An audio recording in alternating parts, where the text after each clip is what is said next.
নমস্কার বন্ধুরা, চৈতালি রান্নাঘরে আপনাদের সবাইকে সাদর আমন্ত্রণ। আজকে আমি নিয়ে এসেছি রেস্টুরেন্ট স্টাইল শিক কাবাব ও চিকেন চিজ কাবাব রেসিপি, যা সহজেই তৈরি হবে বাড়ির গ্যাসের ওভেনে। আর তার সাথে থাকবে কিছু টিপস অ্যান্ড ট্রিক্স, আর কিভাবে আপনারা কাবাবে স্মোকি ফ্লেভার আনবেন তারও টিপস আমি এই ভিডিওতে দেখিয়ে দেব। তাহলে চলুন আজকের রেসিপিটা শুরু করে দেখুন কত সহজেই ঘরে থাকা উপকরণ দিয়ে আমরা এই কাবাব বানাতে পারি। এর জন্য আমি চিকেনের বেস্ট পিস নিয়েছি। এই বেস্ট পিসগুলোকে আমি ছোট ছোট টুকরো করে কেটে নেব। কেটে মিক্সিতে একটু ঘুরিয়ে নেব।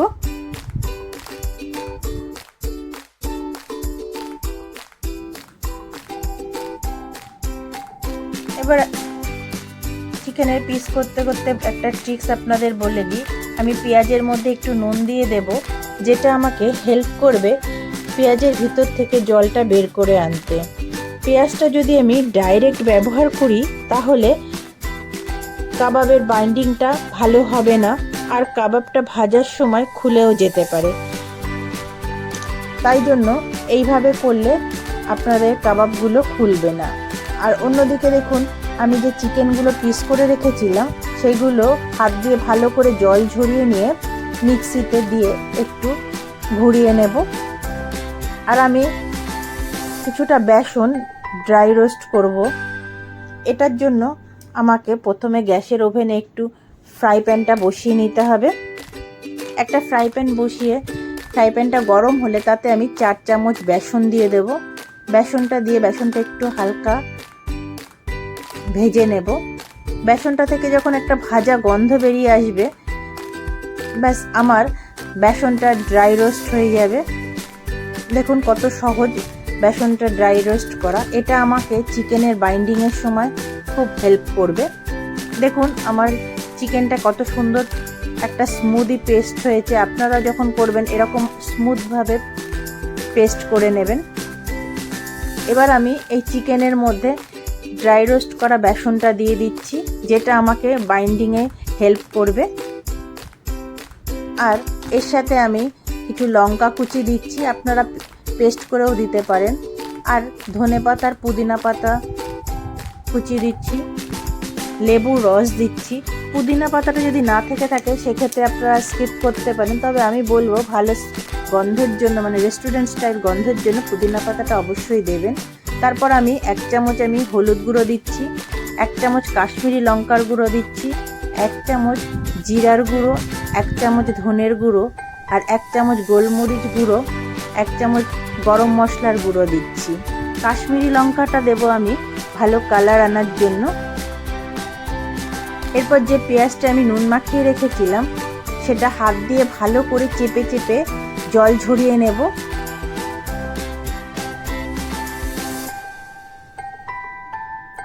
ভালো করে দেখুন জল ঝরিয়ে নিয়েছি, দেখতেই পাচ্ছেন কতটা জল বেরিয়েছে। এবার আমি পেঁয়াজগুলো চিকেনের মধ্যে দিয়ে দিচ্ছি। তারপর আমি 2 চামচ ঘি দিয়ে দেব, দিয়ে আবার ভালো করে আমি এটাকে মেখে নেব। চিকেনটা যত ভালো করে চেপে চেপে মাখবো তত ভালো কাবাবটা শেপ আসবে। দেখুন তারপরে কিন্তু আমি 1 চামচ নুন দিয়ে দিয়েছি, আর 1 চামচ আদা রসুন পেস্ট দিয়েছি, আর ছোট চামচের 1 চামচ কালো নুন দিয়েছি। আদা রসুন পেস্ট আমি আগে দিতে ভুলে গেছিলাম। তারপর আমি হাত দিয়ে ভালো করে চেপে চেপে চেপে চেপে মেখে নিচ্ছি। মাখাটা যত ভালো হবে কাবাবের টেস্ট এবং শেপটাও সুন্দর হবে। এবার ওটাকে আমি ফ্রিজে রেখে দিচ্ছি। অন্যদিকে দেখুন আমি কিছু ঘরোয়া টিপস দেখিয়ে দিচ্ছি আপনারা কিভাবে কাঠি রোলটা বানাবেন বা শিক কাবাবটা বানাবেন। দেখুন ঘরে আমাদের সবারই এরকম আইসক্রিমের স্টিক থেকে যায়, সেগুলো ফেলবেন না, সেগুলো ধুয়ে পরিষ্কার করে রেখে দেবেন। তারপরে বাড়িতে আমাদের চামচ, কাঠের ফোক এগুলো তো থাকেই, আর মার্কেটে তো স্টিক পাওয়াই যায়, এইগুলো ইউজ করবেন। ওগুলোর গায়ে ভালো করে আমি তেল মাখিয়ে নিয়েছি। তারপরে যে কুলফির যে স্টিক ওইটার মধ্যেই দেখুন আমি ভালো করে কাবাবের লম্বা লম্বা শেপ করে নিচ্ছি। তারপর আস্তে আস্তে এগুলোকে ঘুরিয়ে ঘুরিয়ে আমি খুলে নিচ্ছি। আপনারা চাইলে স্টিক সমেতও রাখতে পারেন। আমি খুলে নিচ্ছি কারণ ভাজতে সুবিধা হবে বলে আমার, তাই জন্য। তারপর একটু আঙ্গুল দিয়ে চেপে চেপে একটু ডিজাইন করে দিচ্ছি। আমি কিন্তু খুব বড় শেপ করছি না, মিডিয়াম মতো কাবাবের শেপগুলো রাখছি। আপনারা চাইলে আপনাদের পছন্দ মতো শেপ করবেন।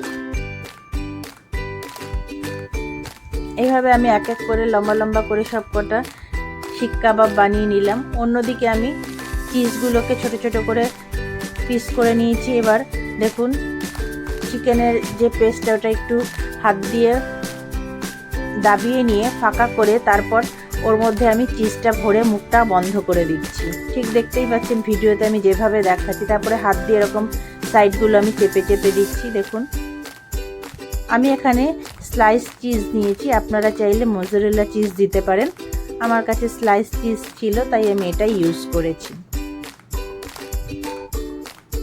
এইভাবে আমি এক এক করে সব চিজ কাবাবগুলো রেডি করে নেব।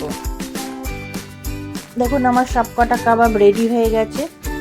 বাড়িতে যদি কোনো গেস্ট আসার কথা থাকে আপনারা কিন্তু এইভাবেই আগে থেকে বানিয়ে এটা ফ্রিজে স্টোর করে রেখে দিতে পারেন।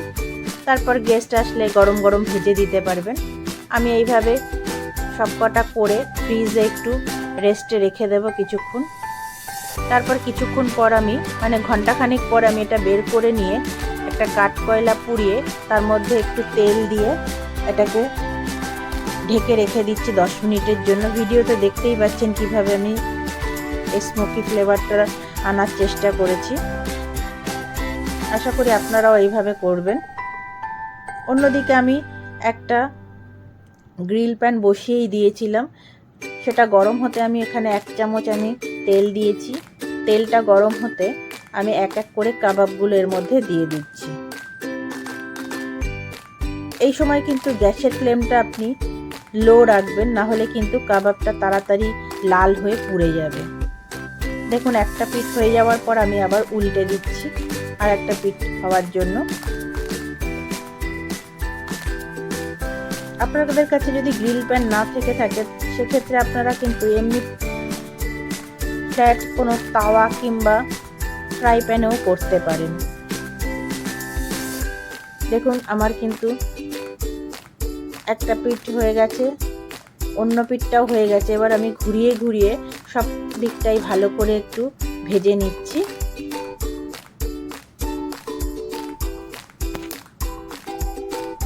বাস আমার কাবাব রেডি হয়ে গেছে। এবার আমি এক এক করে তুলে নিচ্ছি। আর কাবাবগুলো আমি প্লেটিং করতে করতে আপনাদেরকে বলি, আমার এই রেসিপিটা যদি আপনাদের ভালো লেগে থাকে তবে অবশ্যই আমার চ্যানেলটা সাবস্ক্রাইব করবেন আর লাইক করবেন, শেয়ার করবেন।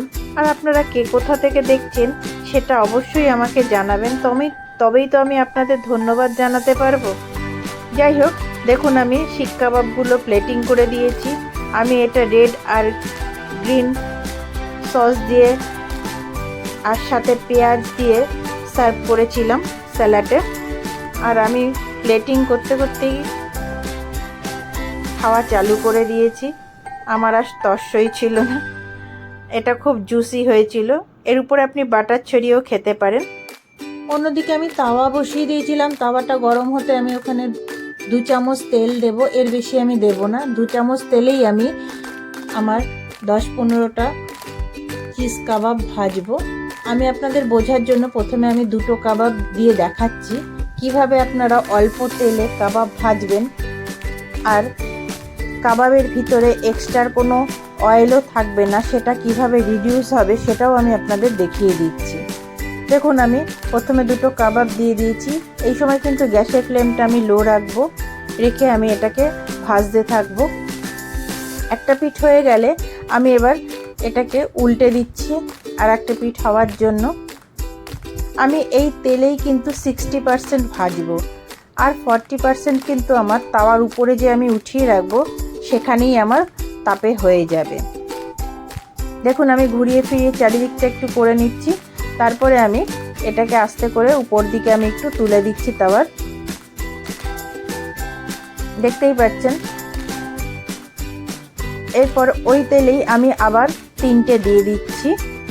আমি আপনাদের বোঝানোর জন্যই অল্প অল্প দিয়ে করছি।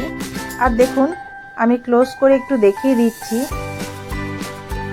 উপরে যে কাবাবগুলো রেখেছি তার থেকে কিন্তু তেল দেখুন আস্তে আস্তে নিচের দিকে রিডিউস হচ্ছে। তার মানে বুঝতেই পারছেন আমার কিন্তু কোনো তেল এর মধ্যে থাকছে না, সব আস্তে আস্তে করে পড়ে যাচ্ছে, আর এক্সট্রা তেলও কোনো আমার লাগছে না। তেলগুলো আমার সব নিচের দিকে নেমে এই তাওয়াতেই থেকে যাচ্ছে। দেখুন কথা বলতে বলতে একটা পিঠ হয়ে যেতেই আমি উল্টে দিয়েছি। আর দেখুন আমি হাত দিয়ে চেপে দেখিয়ে দিচ্ছি, এই তাওয়ার উপর দিকে থাকতে থাকতেই কিন্তু আরও 40% আমার কুক হয়ে যাচ্ছে। আর পরে যেগুলো দিয়েছি সেগুলো এখনও নরম আছে, আগেরগুলো কিন্তু দেখছেন কাবাব আমার শক্ত হয়ে গেছে। দেখুন আমি আঙ্গুল দিয়ে আপনাদের চেপে চেপে বারবার দেখিয়ে দিচ্ছি বোঝানোর জন্য। যেগুলো এখনও ভাজা হয়নি সেগুলো কিন্তু এখনও সফট আছে, আর যেগুলো ভাজা হয়ে গেছে সেগুলো কিন্তু একটু শক্ত হয়ে গেছে। যখন শক্ত হয়ে যাবে তখনই বুঝে নিতে হবে যে আমার কাবাব রেডি হয়ে গেছে। আমি তখনই কাবাবটা তুলে নেব এবং প্লেটিং করে দেব। আমি এটা প্লেটিং করে দিয়েছি ঘরে তৈরি করা মেয়োনিজ দিয়ে আর পেঁয়াজ দিয়ে আমি এটা সার্ভ করে দিয়েছি। দেখুন আমার কাবাব মানে চিজি কাবাব রেডি হয়ে গেছে এবং প্লেটিংও করে দিয়েছি। আপনারা যদি এই হোমমেড মেয়োনিজের রেসিপি জানতে চান তবে অবশ্যই আমাকে কমেন্ট করে জানাবেন।